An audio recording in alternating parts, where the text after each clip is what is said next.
مامۆستانی وانەبێژ بەردەوامن لە گرتبوونەوەکانیان و داواکاریان ئەوەیە بکرێن بەگرێبەست یان هەمیشەیی و چیتر ئامادە نین وەکو وانەبێژ درێژە بە پرۆسەی خوێندن بدەن. لە پارێزگاکانی سلێمانی و هەڵەبجە وانەبێژان لە بەردەم بەڕێوەبەرایەتی پەروەردە خۆپیشاندانیان ئەنجامدا و جەختیان لە بەردەوامی بایکۆت کردەوە.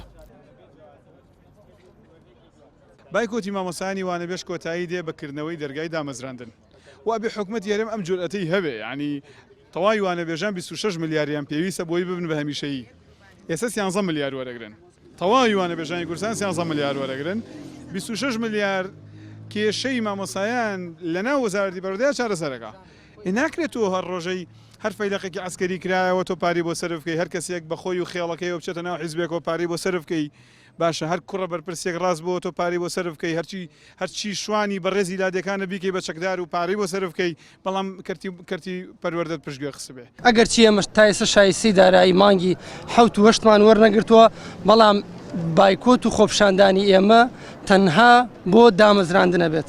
و لەگەڵەوەشە ئێمە وەکو مامۆسایانی وانەبێژ داواکاری ئێمە جیاوازە لەگەڵ مامۆسایانی میلاکە. ئەگەر چی ئێمە هاوشان و هاوتەریب لەگەڵ مامۆسایانی میلاکە ئێمە بایکۆتمان ڕاگەیان و دەنگی خۆمان خسە پاڵ، دەنگی ناڕەزایەتی ئەوان لەگەڵ سەرجەم فەرمانبەرانی حکوومەت یاریمی کوردستانە، بەڵام داواکاری ئێمە دامەزراندنە. لە چەمچەماڵ و ڕانیە ژوانەبێژان بەردەوامن لە بایکۆت، ئەوانیش دەڵێن پاڵپشتی لە داواکاری وانەبێژانی شارەکانی دیکە دەکەن بۆ دامەزراندن، تاکە مەرجیشیان بۆ کردنەوەی دەرگای قوتابخانەکان تەنها دامەزراندنیانە.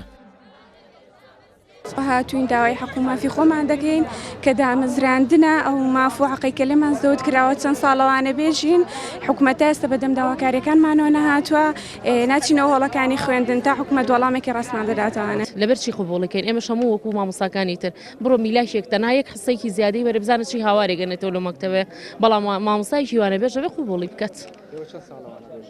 من خۆم 6 ساڵەوانە بێژم. هیتیایەتی 10 ساڵەوانە بێژە، 10 ساڵی تر 4 ساڵی تر تەواو خانشینێکرێ، خانشینێکرێ تر بەتەمای چێلەوە زیاتر هیما تایەتی زیاتریشە، بەڵام ئەوەی کە لێرێ 10 ساڵە تایەتی 10 ساڵ لێرانێ. لە سەرتاسەری هەرێمی کوردستان 35400 مامۆستای وانەبێژ هەیە، موچەکانیان لە نێوان 200 بۆ 400 هەزار دینارە و ئەگەر ڕاژەکانیان بکرێت بە هەمیشەیی موچەکانیان بە پێی بڕوانامەکانیان زیاد دەبێت. بەکۆی گشتی 13 ملیار دینار دیاری کراوە بۆ موچەی وانەبێژان و ئەگەر بکرێن بە هەمیشەیی پێویستیان بە 26 ملیار دینار هەیە، بەڵام وەڵامی حکوومەت بۆ وانەبێژان تا ئێستا نەرێنی بووە. ڕامیار عوسمان، کەناڵی پێیام، سلێمانی.